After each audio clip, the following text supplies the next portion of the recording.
So, hi, this is me again. Well, I guess you made it to this series, which is basically, I guess we can call it how to get how to make your competition irrelevant. We can also call it what you need to know as an executive to survive and live your life. We can call it lots of things. We can call it the second business you never knew you had, which is marketing. If you're not as good in marketing as you are delivering your service or making your service or your product, whatever it is you do, let me tell you something, you'll have a difficult time. By difficult time, what I mean is you won't make the money you could possibly make, not even by a long shot, and you will be grinding. You'll be getting frustrated. You'll be getting a few more gray hairs than you should be getting. You will be spending less time with your family, and that's what it is all about. Let me tell you something, this is what it is all about if we do not take the responsibility to learn marketing the way it's supposed to be done, as well as all the other small things which an executive should know. There is so tremendously much misinformation on management.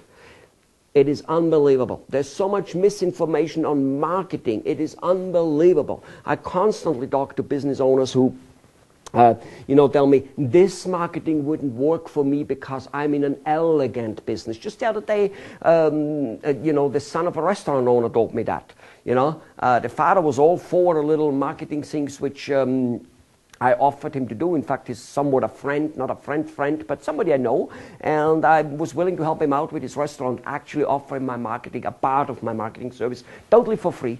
And the father was all for it, maybe because it's free, it doesn't really matter, but one way or the other way, and then turns me over to his son, and his son goes, oh, this wouldn't work for us because we're an elegant, fine dining restaurant. I had to laugh.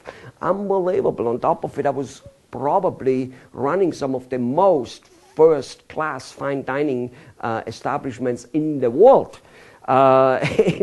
And now being in marketing, and he tells me it wouldn't work. However, other people tell me that, be it a business manufacturing guy, be it a dentist, be it a whatever, this wouldn't work for us because, and yet while they say so, they're struggling, they're having a hard time. Oh my God, why would they do that? In any case, that's what this series is all about, all right? Let me tell you something, look forward to it like there is no tomorrow, really. Go ahead, take a pen, write, do things, but do not, while you write and take notes, do not miss what I'm saying. On top of it, obviously, you can listen to it over and over again. But get in the basic, gesture of the whole thing and realize what this is all about. This is about attracting so many new prospects, not necessarily clients here. The prospect and the clients are two different things. It's about attracting so many new prospects who inquire about your service, who have some interest about your service, that even if your closing ratio stays the same, that you are going to make a lot of more money because of so many more people coming in, and everything will start flowing into place. All right, let's get started here. Let's get started with one particular area on how your organization is organized. And this is very different, different countries, literally. We do business and consulting in I think 4 countries, maybe even 4 continents, since we do a little bit in Europe, not too much, lots of it in the United States, a fair amount in Asia, in Taiwan and in India. And then, of course, we have the United States. So I think we have, several countries and several continents covered. And even though there are differences, there are huge similarities, and the truth is it's always working the same way, and some of the mistakes are made everywhere. Some countries and some areas make some mistakes more than others, but the truth is almost all of them make them. The one I'm going to explain now in terms of organization is extremely violated in countries like India. It is violated in the United States as well. Keep in mind, even in the United States, this country with this phenomenal business sense and whatever it is, 17 or some out of 21 businesses go broke within the first 2 to 4 years. Okay, we're talking a 90-some%, going broke within 2 to 3 to 4 years. Period. So how could how good could they be with a business sense? Not too good, let me tell you this. By the way, I'm in business 20 years now, all right? So just so that we get a feeling here of the whole thing. So let me talk to you about an organization problem first when it comes to running your organization, which almost all businesses have, from a dentist to a manufacturer, and more so in India than in most other countries. Here we go. You have a salesperson. In fact, let me start writing this down a little bit, okay? You have a salesperson or a sales team, so let's just say a salesperson. Okay? Salesperson. That salesperson, in almost all cases, unfortunately, is also the marketing person. Okay? He is the marketing person. Now, what's the problem there? The problem is that marketing is a huge department to the degree that it should be a business in order, a separate business, in order to get in the people to be interested only. Marketing is there to interest people, to say, what do you have? Oh, I see. This is what you have. Interesting. How could that fit me, maybe?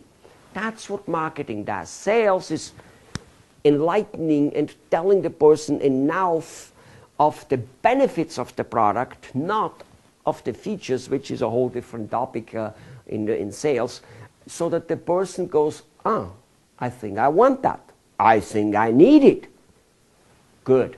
So a marketing person who is also doing sales will always neglect the marketing, because obviously marketing looks to him like a bunch of legwork. It's soliciting, it's making cold calls, it's doing all this work, which is, maybe door knocking, whatever it is, whichever word, letter writing. And he's not very inventive in letter writing, so he keeps writing the same old letter, which starts usually off with, hi, my name is Helmut Flasch, salesperson at the esteemed and renowned company XYZ, and our worldwide recognized products from our ethical company coming out are so wonderful and great, and we are striving to be the best with the best customer service and the best people in the field of 50 years of experience in our field, and combined 600 years of experience, blah, blah, blah, blah, blah. All the stuff for purpose nobody out there who wants to buy your product or service has any interest in it at all. But that again is a whole different topic. The point is that your salesperson, who is also a marketing person, will be getting his money signing a contract. So he will be grinding the few people he has in the pipeline. The few people he thinks he can sell, he will grind them. In fact, he will be going towards reselling the existing clients, which depends on your product or service, is usually the case, that you want to have repeat clients. Not always, but in most industries, in many at least.